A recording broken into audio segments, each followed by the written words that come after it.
삼위일체 주일입니다. 삼위일체 주일을 맞아서 우리 이사야 6장, 이사야 소명장을 가지고 함께 말씀을 좀 나누고자 합니다. 우리 아이들이 가장 난감해하는 질문 중에 하나가 이런 것입니다. 엄마가 좋아, 아빠가 좋아? 이거를 제3자 할머니, 할아버지가 물어보면 그래도 조금 대답하기가 쉬운데 엄마, 아빠 당사자들이 물어보면 참으로 쉽지가 않습니다. 지난주에 우리 성령 강림 주일이었는데 왜 하나님께서 성부의 시대, 성자의 시대, 성령의 시대로 나누어서 우리에게 오셔야만 했는가? 제가 말씀을 전하면서 때로 다 이해할 수 없이 그저 받아들여야 될 부분이 있습니다 라고 말씀을 드렸습니다. 성령의 시대를 살아가고 있는 우리는 성령님만 접하고 만날 수 있는데 성부의 시대를 좀 살아봤으면, 성자 예수님을 눈으로 보거나 손으로 만질 수 있었으면 얼마나 좋을까.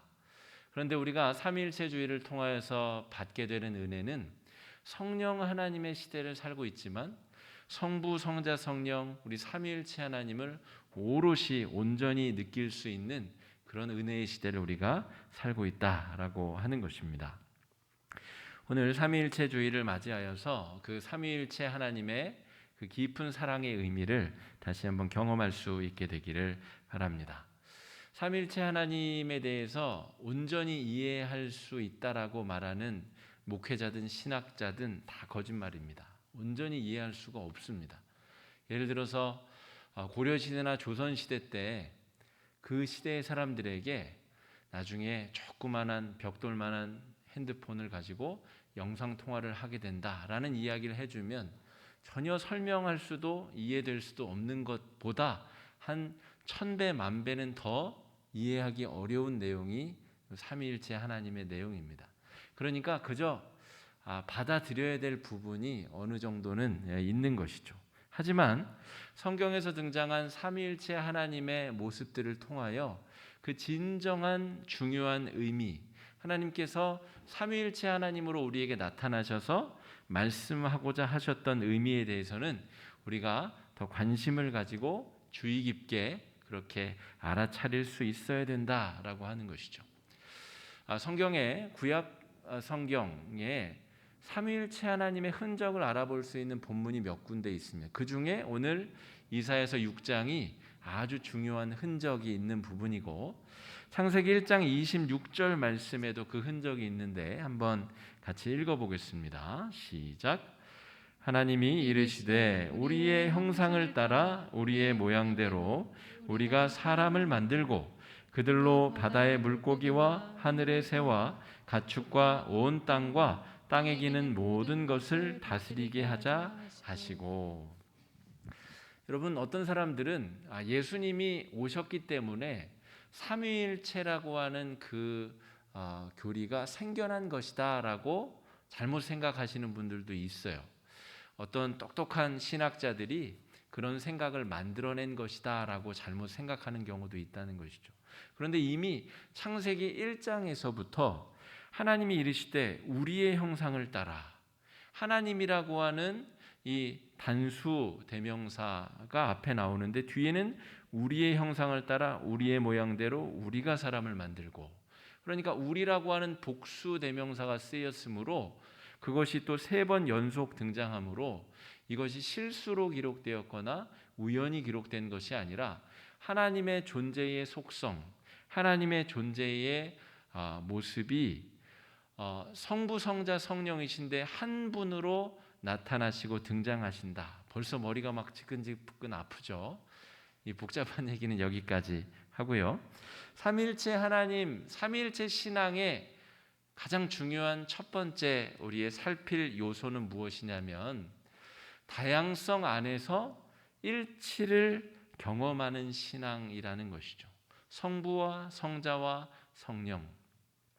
성령 하나님은 우리 안에 살고 계시면서 예수님의 십자가를 떠오르게 하고 깨닫고 경험하게 하시는 분입니다. 성령 하나님이 자신의 이야기를 하는 것이 아니라 예수님 이야기를 한다는 것이죠. 예수님께서는 이 땅에 계실 때 복음서를 잘 살펴보면 하나님, 성부 하나님의 뜻, 그 잔을 내가 받겠습니다. 뒤이어 오실 성령님이 하실 일을 설명하시는 것처럼 예수님은 성부와 성령의 이야기를 하셨다는 것이죠. 성부, 성자, 성령 이 다양성 안에서 한 분 하나님을 경험하는 것, 이것이 삼위일체 신앙의 아주 중요하게 우리가 성찰해야 될 부분이다 할 수가 있겠습니다. 여러분, 우리는 삼위일체 하나님을 믿는 교회 공동체입니다. 그래서 교회 공동체 안에도 삼위일체 신앙이 살아 있어야 됩니다. 무슨 말이냐면 돈이 많다고 해서, 가방끈이 긴 학자라고 해서, 유식하고 권력이 있다고 해서 교회 안에서는 높은 자리에 앉을 수 없습니다. 교회 안에는 다양한 연령대의 다양한 가치관을 가진 다양한 사람들이 한 분 하나님을 섬기기 때문에 하나님 아래 공평하게, 평등하게, 동등하게 존중받는 곳이 바로 교회 공동체라는 것이죠. 교회는 흔히 우리 청년들과 교육부서들이 가장 대접을 못 받는 그런 세대들이었습니다. 지금까지도 그랬고 우리 교회 안에도 아직 그런 부분들이 있습니다. 그러나 교회 안에는 그런 일들이 가급적이면 없어야 됩니다. 다양한 그룹들, 다양한 모습들, 다양한 형태의 사람들, 조직들이 교회 공동체 안에서 원활하게 일치를 경험하며 하나님의 그 사랑과 축복을 경험하는 일들을 교회 안에서 해야 된다는 것이죠. 삼위일체 신앙을 묵상하며 우리 교회 안에 그런 모습들이 원활하게 잘 이루어지고 있는가? 우리 교회 안에는 소외받는 분들은 없는가? 새가족들이 오면 차갑게 냉대받다가 떠나가는 그런 일들은 벌어지지 않는가? 우리 교회 안에 장애가 있다고 해서 신앙 공동체에 들어오기 어렵다거나 더 깊숙이 들어오는데 장애가 있는 그런 분들은 없는가? 우리 삼위일체 주일에 그러한 내용들을 잘 숙고해야 된다 하는 것입니다. 두 번째, 삼위일체 주일에 우리가 살펴봐야 될, 성찰해야 될 두 번째 중요한 주제는 무엇이냐면 하나님의 마음을 이 세상 가운데 전하는데 우리가 쓰임받고 있는가 하는 것입니다. 오늘 이사야서 6장에서는 삼위일체 하나님이 이사야라고 하는 사람을 하나님의 큰 일에 대사로서 초대하고 있습니다. 야, 이사야야, 네가 우리를 대신해서 이 말을 세상 가운데 전하거라. 창세기 1장에서도 그렇죠. 우리의 모양대로, 우리의 형상대로, 우리의 뜻대로 사람을 만들고 그에게 우리가 해야 될 일을 위임하자. 창세기에도 그랬고 이사야서도 그렇고 요나서에서도 그렇고 하나님은 끊임없이 연합하여서 함께 일할 하나님의 마음을 세상 가운데 전달할 사람들을 찾고 있다는 것이죠. 이것이 삼위일체 주일에 우리가 다시 한번 성찰해야 될 그런 주제입니다. 그럼 오늘 이사야서 6장, 이사야 소명장에서 어떻게 그 일이 구체적으로 이루어졌는지 우리가 좀 한번 같이 살펴보면 좋겠습니다. 이사야서 6장 8절 말씀, 여기도 우리라고 하는 표현이 등장하는데 한번 읽어보겠습니다. 시작. 내가 또 주의 목소리를 들으니 주께서 이르시되 내가 누구를 보내며 누가 우리를 위하여 갈꼬 하시니 그때에 내가 이르되 내가 여기 있나이다 나를 보내소서 하였더니. 하나님께서 말씀하시기를 우리를 위하여 누가 갈꼬라고 이야기하셨다는 것이죠. 삼위일체 하나님의 명백한 증거, 왜 그런지는 모르겠는데 하나님이 삼위일체 하나님이시다라고 하는 명백한 증거가 성경 곳곳에, 특별히 이사야 6장에 이렇게 드러나고 있다라고 하는 것입니다. 여기서 그러면 하나님이 이사야라는 사람에게 하게 하실 내용이 무엇이냐, 무슨 말을 하도록 하시려고 하느냐, 오늘 그걸 좀 살펴볼 텐데, 이사야가 소명을 받은 그 특별한 시간적 특징이 있습니다.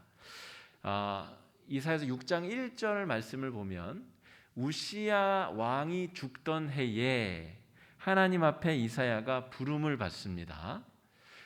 우시야 왕이 죽던 해에 이사야가 부름을 받는다라고 하는 것이죠. 하나님께서는 왜 우시야 왕이 죽던 해에 이사야를 부르셔서 무슨 말을 해야 되는지를 가르치셨을까라고 하는 것이죠. 이 솔로몬 이후로 왕국이 분열이 되게 되죠. 북이스라엘과 남유다. 우시야라고 하는 왕은 남쪽의 20명의 왕 중에 10번째 왕입니다. 그 우시야 왕이 죽던 해가 남유다의 역사에 있어서는 굉장히 분기점이 되는 중요한 해가 됩니다. 이 역사적 상황에서 하나님께서 이스라엘 민족에게 하실 이야기가 있었다는 것이죠. 그때 하지 아니하면 안 되는 이야기, 그리고 그 이야기를 전달할 사람으로 이사야 선지자가 선택되었다라고 하는 것이죠. 우시야라고 하는 사람을 좀 살펴보겠습니다. 우시야 왕은 16살에 임금에 등극하게 됩니다. 그리고 52년을 통치하게 되죠. 남유다의 왕들 중에 이 우시야보다 더 길게 다스린 왕은 므낫세라는 사람밖에 없습니다. 그런데 므낫세는 아주 악한 왕이거든요. 히스기야의 아들인데 아주 악한 왕이었고, 그 사람을 제외하면 이 우시야만 아주 긴 기간 동안 통치하며 이스라엘 남유다를 아주 강성대국으로 만든 그런 아주 능력 있고 하나님을 꽤 잘 섬겼었던 그런 왕이었다 하는 것이죠. 그런데 이 우시야 왕이 52년간 통치하면서 나라를 잘 먹고 잘 살게 하고, 서쪽으로는 블레셋을 다 물리치고 영토를 확장하고, 남쪽으로도 영토를 확장해서 홍해의 항구를 엽니다. 그 홍해의 에시온게벨이라는 그 항구를 통하여 많은 무역 일들을 하고 나라가 부강해지는데 큰 일을 했다는 것이죠. 그런데 우시야 왕의 통치 기간에 나라는 잘 살게 되었으나 영적으로는, 하나님을 경외하는 신앙으로는 완전히 후퇴하고 퇴보하는 일들이 있었습니다. 이를테면 나라는 잘 살게 되었는데 국민들은 잘 사는 몇몇을 제외하고는 대부분 못 살게 되었다는 것이죠. 하나님의 율법대로라면 모든 유대인들은 중산층이 잘 사는, 다 같이 잘 사는 세상이 되고, 못 사는 사람들이 있더라도 잘 사는 사람들이 돌보아주고 보살펴주는 경제적으로 안정된 시스템이 돼야 되는데, 하나님을 잘 섬긴다고 하는 우시야 왕의 시대에 오히려 빈익빈 부익부 현상이 극화되었다는 것입니다. 잘 사는 몇몇 지도자들을 제외하고는 다 같이 못 사는 세상이 되었고, 그래서 사람들이 우상 숭배하는 일에 더 매진하게 되었다는 것이죠. 먹고 사는 일이 잘 되어야 하나님을 섬기는 일에 집중하게 되는데, 열심히 일해도 못 살고 열심히 일해도 가난하니까 자꾸 미신에 빠지고 우상 숭배, 바알 신앙에 빠지는 일들이 자행되었다는 것입니다. 하나님이 참고 기다리시다가 우시야 왕이 죽고 나자 이제 더는 안 되겠다. 나의 뜻을 이 유다 땅에 전달할 사람이 누구인가를 찾다가 이사야를 선택하셨다는 것이죠. 우시야가 인생의 대부분을 하나님을 잘 섬겼습니다만 그가 말년에 교만해집니다. 그래서 제사장만이 할 수 있는 일을 자기가 하겠다고 나섭니다. 성소 안에 들어가서 향을 이렇게 살라서 분향하는 일을 자기가 하려 하는 것이죠. 그래서 제사장들이 80여 명이 제단 안으로 들어가서 왕을 끄집어 냈습니다. 어떻게 그런 일이 가능할까? 적어도 이 남유다 왕국은 그래야 됩니다. 하나님을 섬기는 일은 제사장이, 나라의 통치는 기름 부음 받은 왕이 해야 되는데, 이 우시야 왕이 교만해지다 끝까지 가가지고 자기가 제사장 역할까지 하려 하다가 이마에 문둥병이 걸립니다. 아주 능력 있고, 이 문둥병만 아니었으면 52년 이상, 아마 60년, 70년도 통치를 할 수 있었을 만한 그런 왕인데, 이마에 문둥병이 생기면서 거기서 이제 유폐되어서 아주 쓸쓸한 죽음을 맞이하게 됩니다. 이스라엘의 왕들은 문둥병에 걸리면 왕들의 묘실에도 묻힐 수 없습니다. 불결하다 여겨져서 왕들의 묘실에도 못 묻히고 그 옆에 토지에 매장되는 아주 굴욕을 당하게 된다는 것이죠. 그게 바로 우시야 왕의 말로입니다. 여러분, 교만에 빠진 왕과 교만에 빠진 유다 왕국을 하나님께서 되살리기 위하여서 지금 이사야라고 하는 중요한 메신저를 선택하셔서 그들 가운데 보내고 있다라고 하는 것이죠. 여러분, 우리가 삼위일체 주일에 우리 성도들 각자의 삶의 자리, 또 우리 교회의 역할에 대해서 다시 한번 잘 생각해 볼 필요가 있을 것 같습니다. 우리가 살고 있는 이 시대도 마치 우시야 왕의 죽은 그때처럼 아주 복잡하고 혼란하고 어려운 시대 가운데 지내고 있습니다.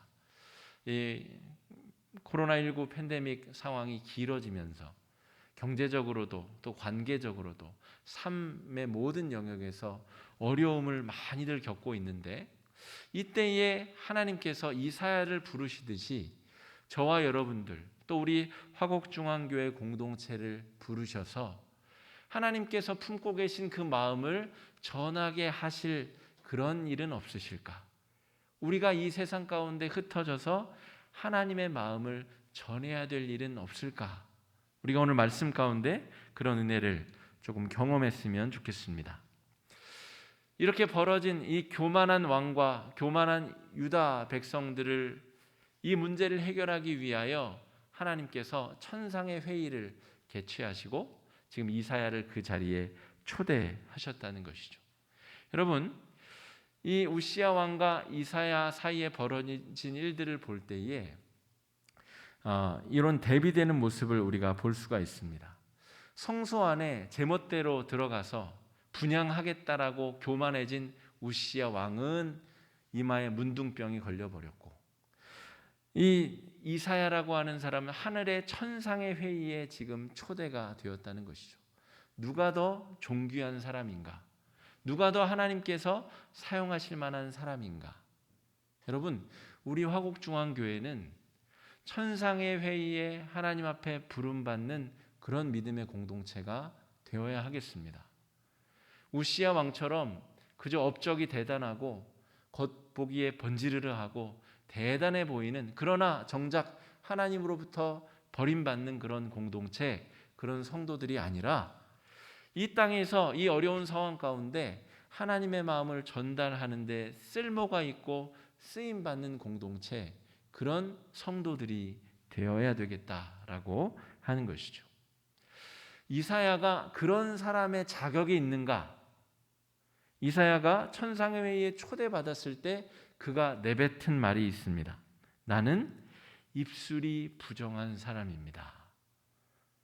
이 말을 토대로 볼 때 이사야는 하나님의 천상의 회의에 부름받을 만한 자격을, 요건을 갖춘 사람이라고 볼 수가 있습니다.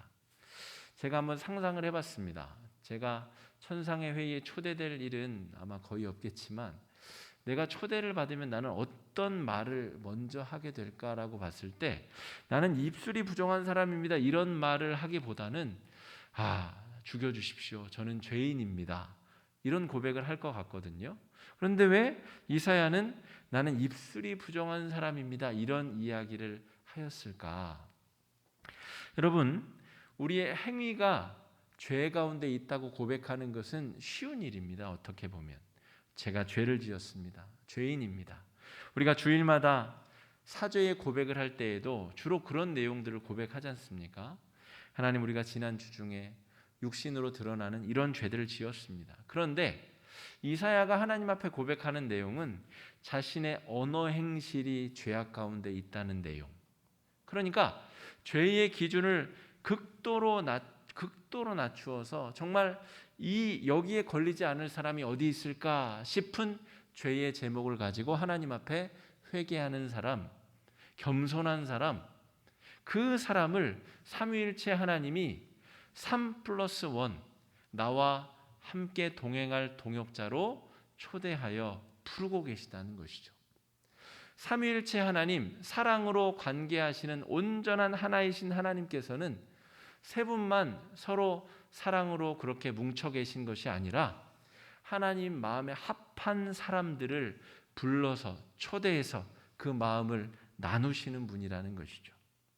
하나님께서는 믿음의 공동체를 초대하셔서 그 마음을 공동체에게 나누시고 흩어져서 하나님의 마음을 세상 가운데 전하기를 바라는 분이시다. 그분이 바로 우리가 믿고 고백하는 삼위일체 하나님이시다라고 하는 것입니다. 여러분, 지금 이사야가 그래서 백성들 가운데 나아가서 해야 될 이야기가 뭐냐면 아주 힘든 이야기입니다. 당시에 남유다가 우시야 왕이 죽었을 때의 상황은 아주 국제 정세가 아주 복잡하고 어려운 상황이었습니다. 아수르라고 하는 제국이 대형 제국이 발흥하고 있었고 그 제국이 이제 서진을 하면서 이 유다와 북이스라엘 북쪽에 있는 아람을 이제 침공하기 시작하였습니다. 그래서 위기를 느낀 아람과 북이스라엘의 왕들이 서로 연합 작전을 구축하였고 그 남쪽에 있었던 남유다한테도 야, 너네들도 합세해라.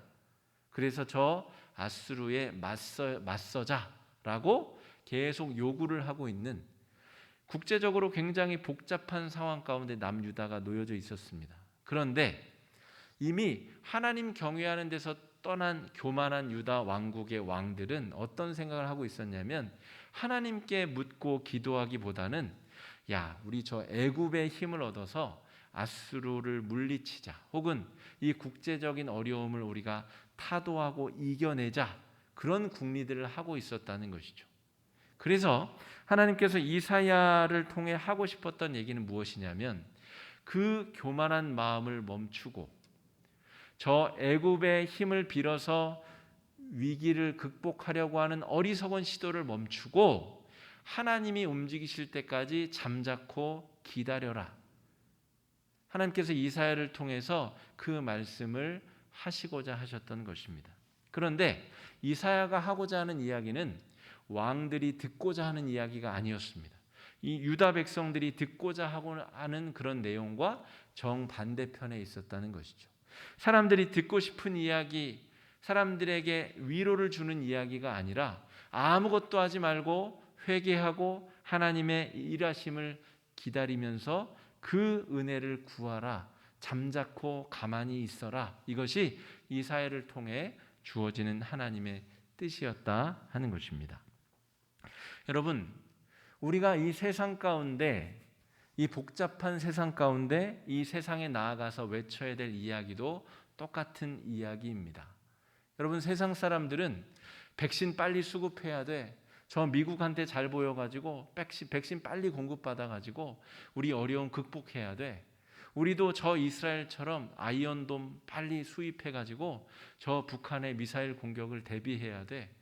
세상 사람들은 온갖 불안과 공포와 두려움 가운데 마음이 이리 쓸리고 저리 쓸리고 복잡한 가운데 휘둘리고 있으나 하나님의 백성들이 이사야처럼 하나님의 마음을 헤아려서 이 세상 가운데 전해야 될 하나님의 귀한 메시지는 하나님 안에서만 참된 평안을 누릴 수 있다라고 하는 복음입니다.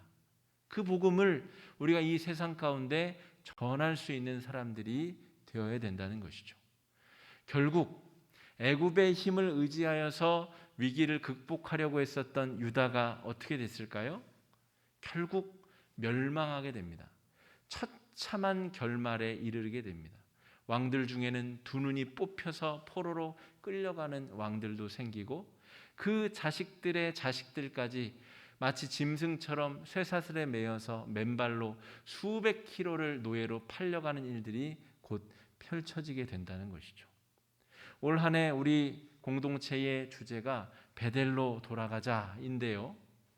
이 어려운 상황 속에서 세상 사람들의 근심과 걱정에 휩쓸려서 파도처럼 떠밀려가는 사람들이 아니라 다시 예배의 자리, 하나님을 경외하는 자리, 하나님이 일하시는 자리로 돌아가서 그곳에서부터 다시 시작하자는 것이 올해 우리의 중심 메시지 주제였습니다.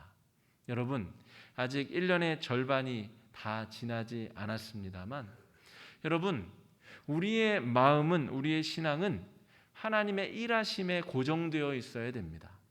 야, 백신 접종률이 높아진대. 그러면 이제 교회도 좋아지겠지. 여러분, 우리의 신앙은 백신에 달려있는 것이 아닙니다. 방역 당국에 달려 있는 것도 아니고 나라의 지도자에 달려 있는 것도 아닙니다. 하나님의 일하시는 순간 하나님이 어떻게 일하시는 것인지에 대해 우리의 마음이 고정되어 있을 때 우리는 오늘 이사야가 경험하는 이 놀라운 삼위일체 신앙의 은혜를 경험할 수 있다라고 할 수가 있겠습니다. 여러분, 당분간 이 위기의 시간들이 이어질 것입니다. 어저께 교역자들이 모여가지고 이런저런 회의를 했습니다. 예를 들어 언제 우리 교육부서가 다시 현장 예배를 드리게 될까? 그걸 위해 우리는 어떻게 준비를 해야 될까? 여러분, 그런 준비는 우리가 해야 됩니다. 당연히 해야 됩니다. 예측 가능한 일들을 예측하고 준비하고 해야 되죠. 그러나 그 일을 가능하게 하는 주체는 미국도 아니고 백신도 아니고 그 어느 사람도 아니고 전능하신 하나님이 이 세상의 우주 만물의 피조물들을 동원하시사 하신다는 그 믿음을 가지고 준비해야 된다는 것이죠. 우리 성도 여러분, 지금 코로나 때문에 경제적으로 어려우신 분들, 또 이 상황에 다른 육체의 질병 때문에 고통을 받으시는 분들, 여러 상황 가운데 어려움 가운데 있는 분들, 오늘 이 우시야가 죽은 해에 그 어려운 상황 속에서 하나님이 이사야에게 말씀하시는 이 이야기에 우리의 영의 귀가 열리고 그 말씀을 청종하실 수 있게 되기를 주님의 이름으로 축복합니다.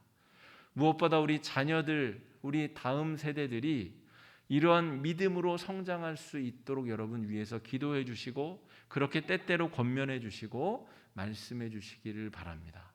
어려울 때일수록 하나님 앞에 기도함으로 어려움을 이겨내는 신앙이 이 시기에 잘 자리 잡을 수 있도록 여러분 그렇게 해 주시기 바랍니다. 여러분, 새벽마다 우리가 지금 이번 주까지 미얀마를 위해서 기도하고 있습니다. 삼위일체 주일 말씀을 준비하면서 우리가 그런 노력들이 얼마나 삼위일체 신앙에 가까운가 이런 생각을 또 해보았습니다. 나만, 우리나라만, 우리 교회만 안전하고 잘 되면 된다라고 하는 것이 얼마나 어리석은 생각인가. 온 세계의 사람들이 다 같이 하나님을 믿게 되는 그 거룩한 날을 보는 것이 하나님의 꿈이자 우리 교회, 우리 성도들 모두의 꿈이 되어야 된다는 것을 여러분 기억하셨으면 좋겠습니다. 삼위일체 신앙은 한몸 신앙을 회복하는 것입니다. 너와 내가 우리가 성도 다르고 피도 섞이지 않고 남남으로 모였으나 화곡중앙교회라는 이름으로 우리가 모였을 때에 혈육보다 더 진한 예수의 피로 한 몸이 되었음을 다시 깨닫고 확인하는 오늘 주일이 되기를 바랍니다. 오늘 예배 마치고 마당에서 인사하실 때 여러분 친 형제자매 부모보다 더 반가운 얼굴로 인사해 주시고 악수해 주시고 이 주먹 악수로 안전하게 해 주시고 또 반갑게 교제해 주시면 좋겠고요. 또 우리 각자가 있는 삶의 자리에서 하나님의 뜻이 무엇인가를 깨달아 전할 수 있는 그런 믿음이, 그런 마음이 회복되는 하루가 되시기를 축복합니다. 우리 가정을 예로 들자면 우리 가정 우리 아는 분 중에 지금 그 부모님이 생사의 기로에 계신 분이 계신 것 같아요. 그런 분에게 이번 주간에 우리 가정에서 해야 될 일은 예수 생명의 복음을 어떻게 전해서 그 불안한 마음을 안심시키고 하나님의 평강과 위로를 전할 수 있을까? 우리 가정에 주어진 특별한 상황 속에 이사야처럼 우리가 해야 될 일이 있다는 것이죠.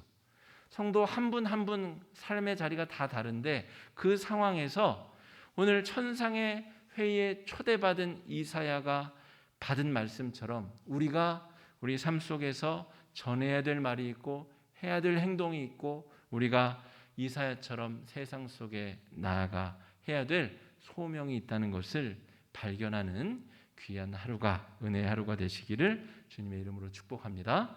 이 시간에 말씀 의지해서 함께 잠시 기도하는 시간 갖겠습니다. 주님, 우리가 한 몸임을 깨닫는 귀한 하루가 되게 하여 주시옵시고, 이 세상에 나아가 우리가 해야 될 일이 있고 해야 될 말이 있음을 깨닫는 귀한 하루가 될 수 있게 해달라고 이 시간에 함께 마음을 합쳐 기도하는 시간 갖겠습니다. 기도하겠습니다. 사랑의 주님, 은혜를 감사합니다. 주님, 은혜를 허락하여 주셔서 주님, 우리가 주님의 귀한 그 삼위일체 신앙을 회복하고 깨달을 수 있기를 바랍니다. 하나님 아버지, 주님, 우리를 사랑하여 주셔서 그 귀한 은혜를 주신 것처럼 우리가 예수의 피로 한 몸 된 한 몸 공동체임을 경험하고 깨닫는 하루가 되게 하여 주시옵소서. 피를 나눈 혈육보다 우리 예수의 피로 하나 된 우리 교회 공동체가 서로 사랑하며 격려하며 위로하고 중보기도하며 하나가 될 수 있도록 은혜를 허락하여 주시옵시고, 또한 주님, 우리 각자에게 주신 소명을 받잡고 다가오는 한 주 동안 세상 속에 나아가 복음을 증거하며 예수의 평강을 나누며 천국 소망을 증거하며 하나님께서 문제의 해결자이심을 고백하고 나눌 수 있는 귀한 한 주가 되도록 아버지 인도하여 주시옵소서.